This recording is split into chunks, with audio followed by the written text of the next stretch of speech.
Nos toca adentrarnos ahora a lo largo de los próximos minutos en algún asunto una pizca misterioso, porque de eso se encarga siempre nuestro siguiente invitado, que no es otro que nuestro queridísimo José Antonio Echevarría, de la Asociación Amigos del Mundo. José Antonio, buenas noches. Hola Inés, buenas noches. Siempre vienes con un misterio, una leyenda, un algo diferente debajo del brazo.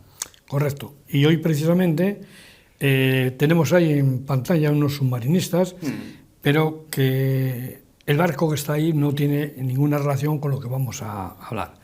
Hoy vamos a hablar del misterio de Yonaguni.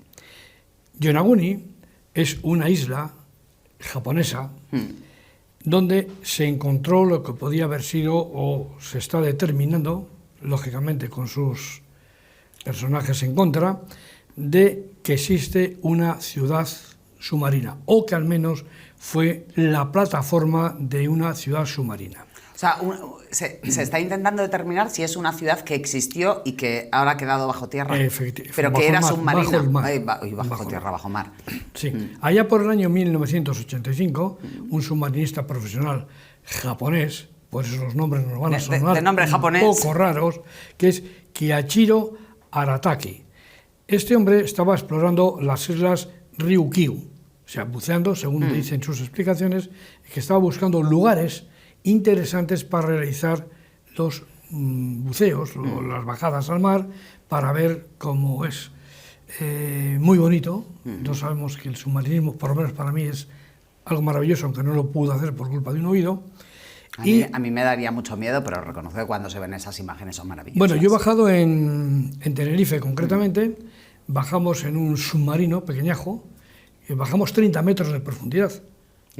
Sí, donde vimos unas mantas y unos peces que era una auténtica preciosidad. Yo me quedaba con las ganas de salir allí cuando vi a los dos submarinistas dando de comer a los peces. Quería ser uno de esos. Pero imposible. Bueno, este hombre se tropezó a unos 25 metros de profundidad, alcanzó a distinguir poco a poco una serie de escalones tallados que había, que estaban hechos, según manifiesta él, a la perfección y con bordes rectilíneos sin signos de erosión. O sea, como si fuesen unas escaleras. Como si fuera una escalera. Y decía, él en sus declaraciones decía, se me erizaron los pelos. Era abrumador ver aquellas plataformas. Y, como decíamos, buscaba un lugar atrayente para realizar buceos, para hacer exploraciones como venía haciendo. Cuando se encuentra con esta estructura y en un lugar cercano, como hemos dicho, a la isla de Yonaguni, que como sabemos y hemos dicho, que pertenece a Japón, todo esto pertenece lógicamente a esta isla, a todo el archipiélago donde se encuentra Japón, ¿no? Hoy se conoce como el monumento Yonaguni.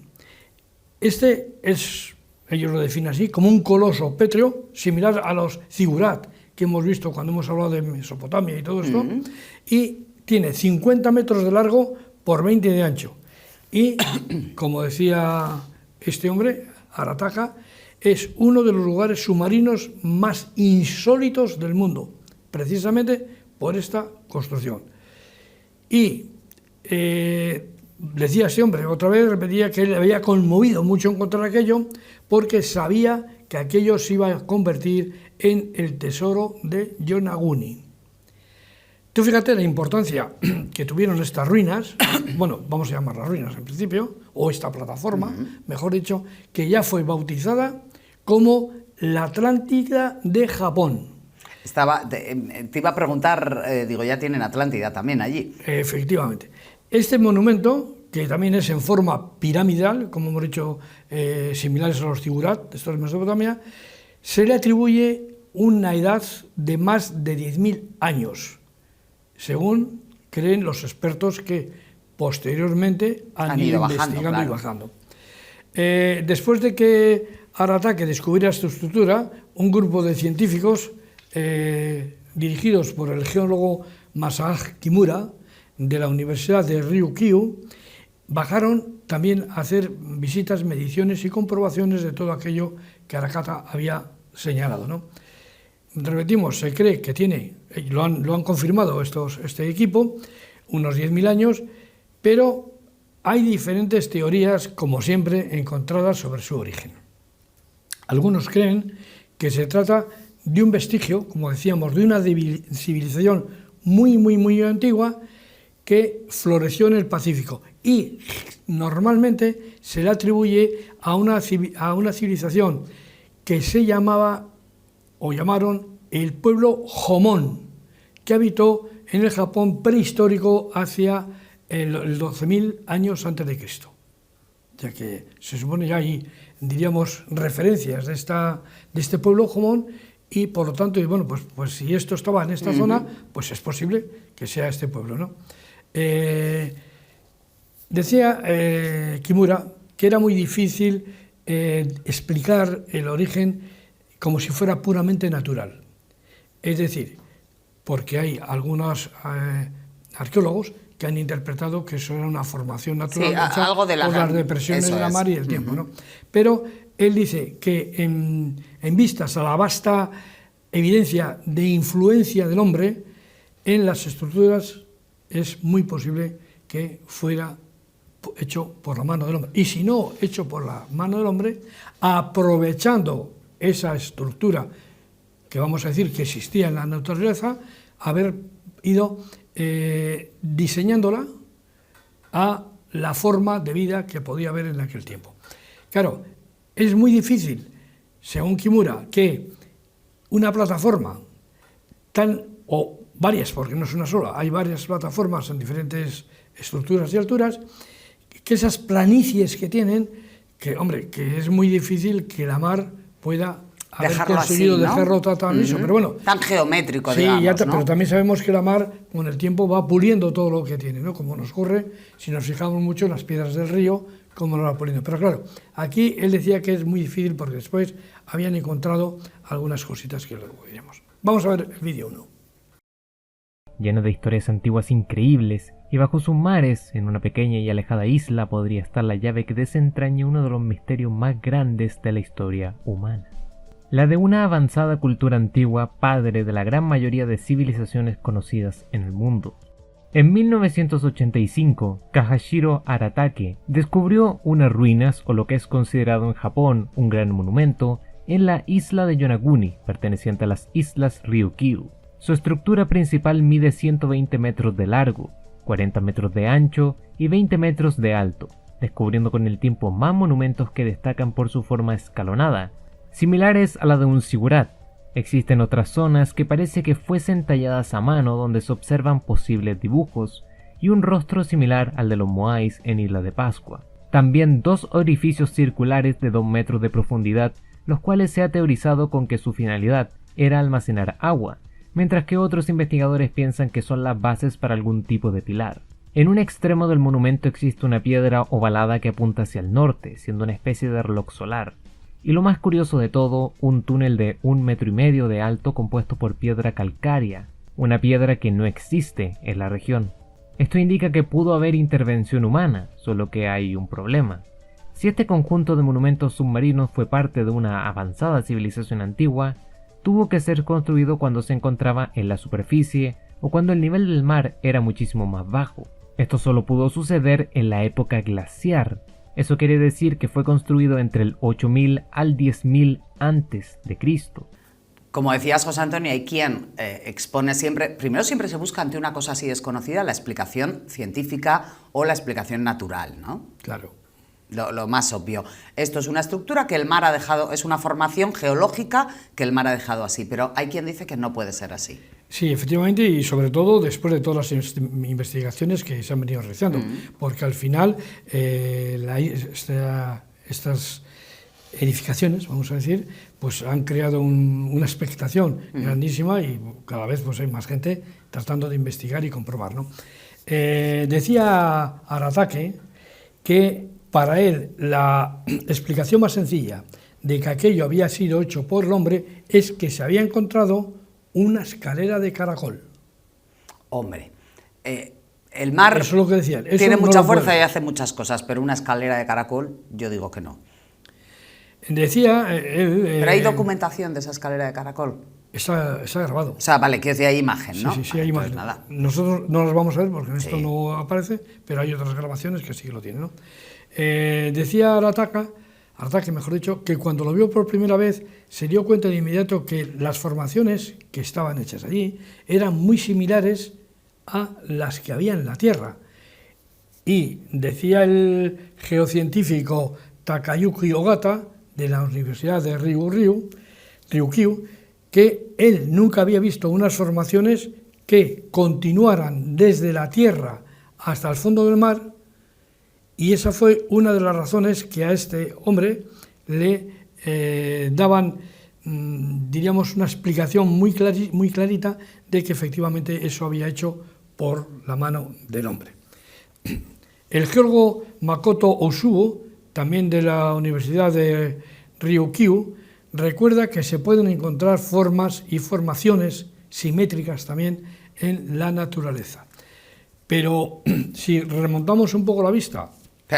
Pero a ti esta opinión te gusta menos, por lo que veo. No es que me guste menos, hombre, siempre que esté bien fundamentada, lógicamente, pero claro, yo pocas veces he visto que en la naturaleza tenga una planicie y unos cortes, diríamos, rectilíneos o formando escaleras, porque la formación de escaleras sí se ve, y lo veremos en los vídeos, y comparando, esas estructuras naturales siempre tienen, vamos a decir, entre comillas, alguna deficiencia que de alguna forma puede cortar esas líneas rectilíneas que podemos comprobar, ¿no? Por lo tanto, si aquí está perfectamente delimitado, delineado, como dicen y se ve lógicamente en los vídeos, pues hombre, yo me inclino a creer que eso que haya podido, como decíamos al principio, la naturaleza, haber formado algo ahí y que luego la mano del hombre lo haya modificado, reconstruido y adaptado a sus necesidades, eso sí sería posible. Pero ¿cuál es la hipótesis que se baraja? ¿Que es una ciudad submarina en la que se vivía submarinamente o que es una ciudad que luego se hundió? No, es decir, como Petra con el... Sí, hay unas... Pompeya, perdón. Hay unas acumulaciones que dan lugar a esta interpretación que eso estaba en el aire, en la naturaleza, en tierra, por decirlo de alguna manera. Pero, posteriormente, como luego diremos... Ha quedado hundido. Vale. Desapareció, por una razón bastante sencilla. Esto, decía el Osubo, que se puede explicar simplemente viendo, pues lo que estamos diciendo, unos paisajes, unos formados naturales, pero yo vuelvo a repetir, aquí, por ejemplo, en las costas de Cantabria, todo lo que es el norte, tenemos un montón de estructuras. Por ejemplo, tenemos la isla o la playa de las Catedrales en Asturias, que tiene mucha formación, pero ninguna se ve con la perfección que podemos ver ahí en los vídeos. O sea, esas escaleras o escalonadas tipo figural, como decíamos antes, pues no lo vemos en la naturaleza, o al menos yo no lo he visto nunca. Es más, fíjate, para concretar más la naturaleza de la construcción del hombre, o de la metida de mano del hombre, por decirlo de alguna manera, existen en este monumento había un buzo profesional llamado Kenzo Watanabe, que cuando se enteró de este descubrimiento, lo primero que hizo fue ir con su equipo a visitar, vamos a llamar, o decir, estas planicies, ¿no? Sí. ¿Por qué? Porque se estaba rumoreando que el gobierno japonés iba a suspender las inmersiones ahí porque, lógicamente, si lo consideraba una zona arqueológica, como bien sabes, para que no intervenga la mano hijo humana. de vecino puede entrar a unos recuerdos, a unas huellas arqueológicas, porque ¿qué hacemos? Pues mal, tocar, estropear, romper, destrozarlo todo. Decía este buceador, este experto, que después de ver este monumento, creo que no hay forma de que no lo haya hecho el hombre. Es decir, él mantiene que efectivamente está hecho por el hombre. Dice, especialmente con todas esas superficies planas, como estamos comentando, y es realmente impresionante. Dice, tantas superficies, como decíamos antes, diferentes y formas simétricas, definitivamente creo, decía él, que no es natural, por lo que hemos comentado. perfectamente los escalones, perfectamente las planicies. Pese a sus estrechos pasadizos, porque había pasadizos, había grietas, arqueadas y ángulos justo de 90 grados, o sea, precisos, ¡pum!, el escalón, ¿no? 90 grados. Y la mayoría, o una gran parte de expertos se inclinan porque estas formaciones eran de origen natural y no obra del ser humano. O sea, lo contrario que todos los expertos que hemos comentado antes decían. Vamos a ver el vídeo 2. Hace 10.000 años, según la historia, era un simple recolector, era un nómada y sus herramientas eran simples y hechas de piedra. De pertenecer a una civilización perdida, las ruinas de Yonaguni romperían totalmente la historia. La ciudad que se considera como la más antigua de la historia es Jericó, la cual montó sus famosos muros aproximadamente por el 8000 a.C.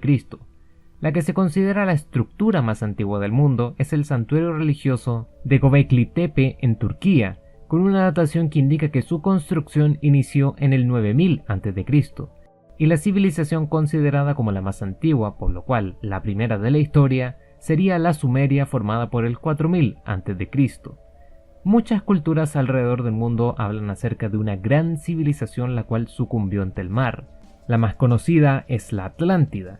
De entre todas esas culturas que nos hablan de una civilización antigua que sucumbió ante el mar, extraigo una historia de los pascuenses, que nos hablan de Giva, donde un sabio advirtió que esta mítica tierra se iba a hundir bajo el mar, teniendo que escapar desde Giva en búsqueda de un nuevo hogar. Antes has dicho, José Antonio, que esta construcción, por así decirlo, eran 50 por 20, 50 metros por 20 metros. Y te comentaba yo, claro, tampoco da para ciudad o para pueblo, pero también puede ser o puede ocurrir que eso sea lo que mejor se ha conservado, ¿no? La estructura, la superficie que mejor se haya conservado. Sí, bueno, la conservación más o menos, como te comentaba, hay otras planicies también cerca, alrededor de toda este grupo, pero lo que ocurre es que esta es la más grande, la mayor, vale, y la que más, vamos a decir, entre comillas, sospechas ha despertado en cuanto a la construcción.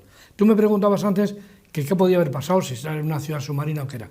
No, no era una ciudad submarina, como te he dicho. Escucha, que yo aquí te he oído hablar de mundo intraterrestre, por eso yo ya pregunto. Sí. Yo ya pregunto, porque bien, como hay teorías de todo tipo... Entonces, cuando hablamos, lógicamente, de estructuras sumergidas, la imaginación siempre, ¿dónde se nos va? A la Atlántida, como es vos. Y, lógicamente, se piensa que esta, en principio, si la podemos llamar ciudad o construcción como queramos, que estaba en tierra, se hundió en el mar, similar a la Atlántida y Amur, que fueron, como sabemos, engullidas por el mar. En el suroeste de Japón, suroeste, en las profundidades de este océano, es donde se encuentra esta construcción, que también ha llegado a llamarse pirámide sumergida de Yonaguni. Lógicamente, los científicos que la descubrieron y la empezaron a investigar, como hemos dicho, fue a partir del año 1985. Como decíamos también, la estructura se encuentra a unos 25 metros bajo el nivel del mar. Y Yonaguni, que es la más occidental del archipiélago japonés de Yaeyama. Su apariencia, decía, que es sobrecogedora. Dice, grandes bloques de piedra, que es donde entramos ya todo lo que tiene alrededor, dispuestos en terrazas y ángulos rectos que parecen formar todo ello una pirámide escalonada, y sin embargo, la estructura real o el origen de esta estructura, aún al día de hoy, continúa siendo un enigma. Algunos investigadores, decíamos antes, como el geólogo Masai Kimura, que también hemos dicho, afirmaba que se trata de una construcción hecha por el ser humano y a él no le cabía ninguna duda. ¿Por qué? Porque él decía que había encontrado en las piedras dibujos, que había encontrado herramientas representadas en la piedra, y que este hombre, que ha dedicado más de 20 años a esta investigación, que no le cabe ninguna duda que está hecha por la mano del hombre.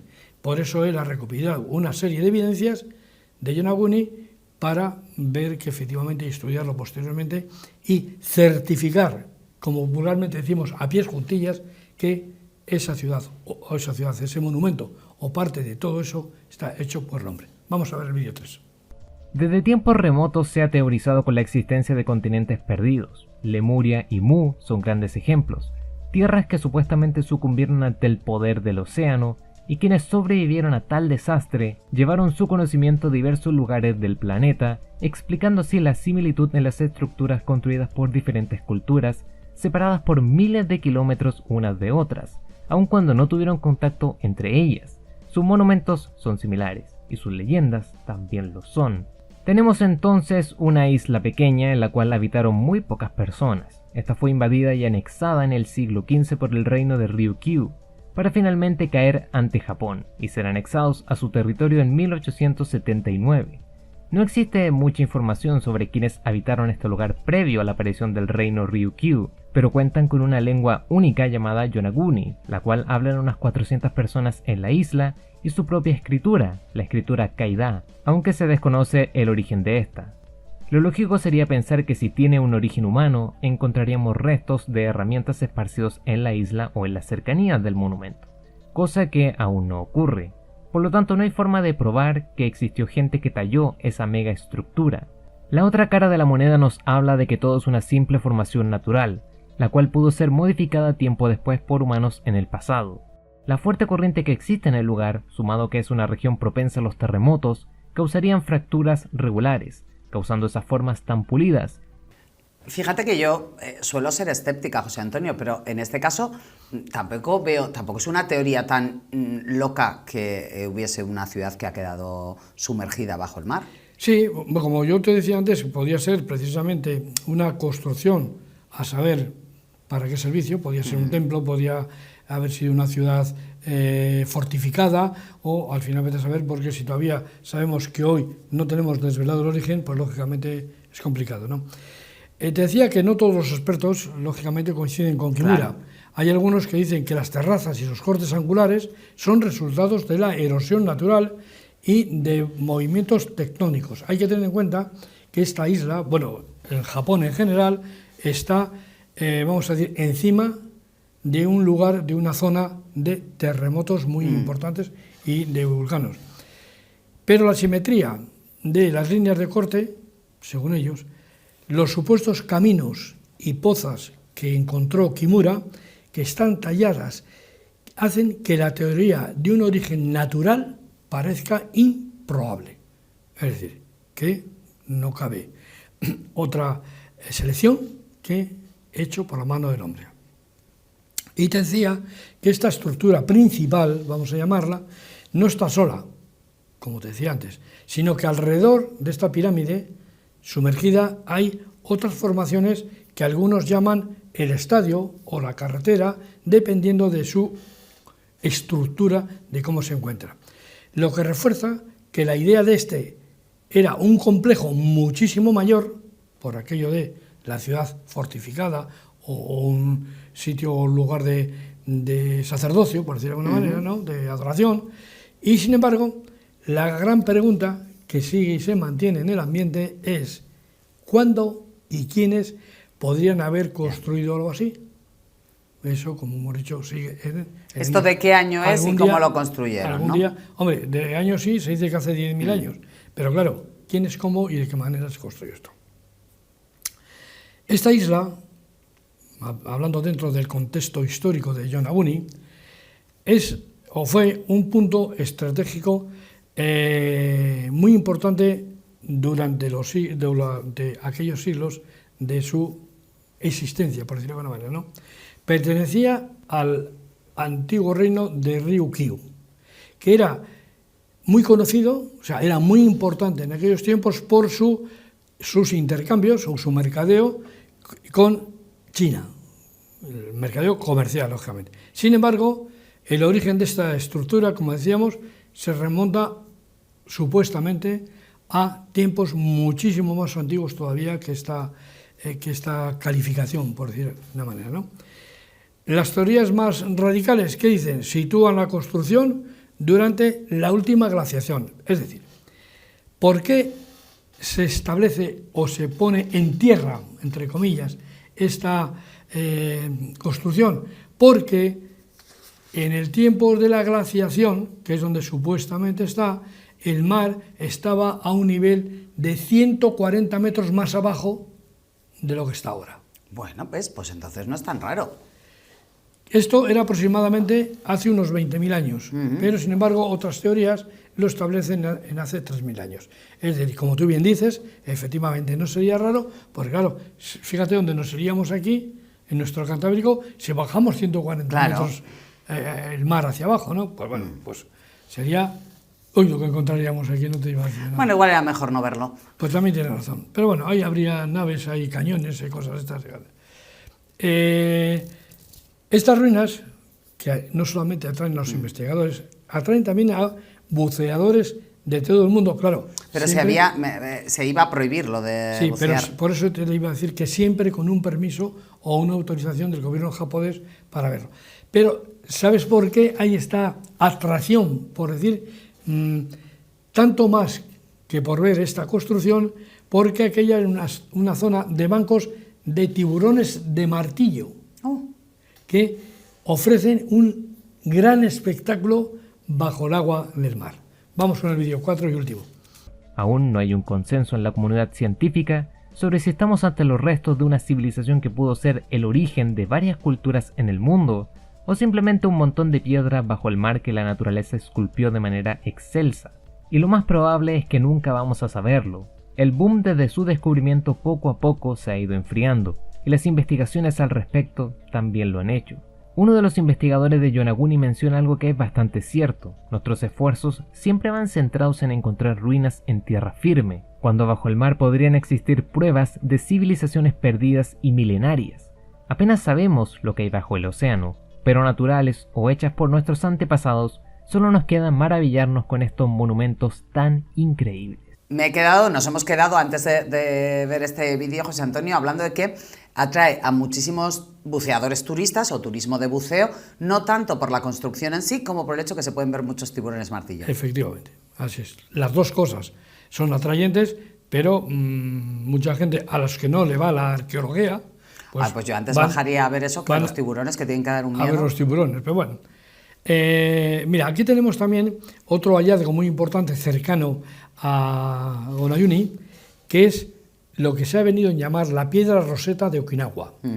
¿Qué es esto? Bueno, pues en la región, en esa zona, se encontraron unas piedras que fueron llamadas piedras roseta de Okinawa. ¿Por qué las llamaron piedra roseta? Porque sabes que en Egipto también se descubrió la famosa piedra roseta con una serie de inscripciones. Pues bueno, estas piedras también resulta que tienen inscripciones, pero que estas sí que han sido indescifrables. Es decir, sí, porque la piedra roseta lo que ha servido es para descifrar otras exactamente. cosas. Entonces, todo esto, o sea, todos estos jeroglíficos, todos estos escritos, vamos a llamarlos escritos de alguna manera, o signos, pues ha desconcertado totalmente a los arqueólogos y a los lingüistas. Es decir, no han sido capaces de descifrar nada. Todavía, de momento, nada. Algunos investigadores... No había oído hablar de esto en mi vida, José Antonio. Algunos investigadores sugieren que estas piedras podrían pertenecer a una civilización anterior a todas estas culturas, o mejor dicho, a las culturas hoy conocidas de la región que había ahí. E incluso este hallazgo conectaba, dicen ellos, precisamente con Yonaguni. Es decir, que podría ser una ampliación o una continuación de estas construcciones que podrían haber derivado o haber llegado hasta Okinawa. Lógicamente está ahí en el mar y quizás algún día se pueda descubrir. Hay un arqueólogo subacuático llamado Claudio Lozano que ha investigado muchísimo los pecios y los sitios arqueológicos sumergidos y ha mostrado un interés especial por Yonaguni. Ha liderado varias expediciones a ese lugar y Lozano ha señalado que la precisión de las formas y la disposición de lo que parece ser pasajes y escaleras refuerza la hipótesis aún más de que podría tratarse de una construcción humana. Es decir, tenemos otro experto, un arqueólogo, que se inclina a pensar que eso está hecho por la mano del hombre. Eso está hecho por la mano del hombre. ¿Cómo? ¿De qué forma y de qué manera? Pues hombre, antes haciendo un poquito de broma, nos decía Miguel que quizás usando los tiburones martillo, o usando los martillos de los tiburones, decía yo, ¿no? Pero bueno, que en la realidad y en la verdad es que tenemos casi más inclinación porque ha sido hecho por la mano del hombre que por la naturaleza. Y repito, esto no significa que no tuviera su parte la naturaleza. Y luego, como en otras veces ha ocurrido, el hombre lo ha diseñado a su forma para su propia vivencia. Eso es lo que tenemos de Yonaguni. Oye, me ha gustado mucho, no había oído hablar de esta estructura sumergida o esta ciudad sumergida jamás. Me ha parecido muy interesante, José Antonio. Muchas gracias. Bueno, pues una vez más, Inés, como siempre decimos a nuestros queridos televidentes, que ahí tienen, en los vídeos van a tener unas visiones de cómo está todo estructurado y que da pie pues, a buscar más información, a estudiarlo, a encontrar similitudes de la naturaleza con la mano del hombre y a estudiar y a revisar. Y cada uno saca sus propias conclusiones. Y cada uno saca sus propias conclusiones. Claro. Y como siempre decimos, queridos amigos, queridos televidentes, a estudiar, que el saber nos hará siempre libres. Buenas noches y hasta el próximo día. Qué bien lo despide siempre José Antonio. Buenas noches no digo yo, digo alto en el camino y ahora volvemos.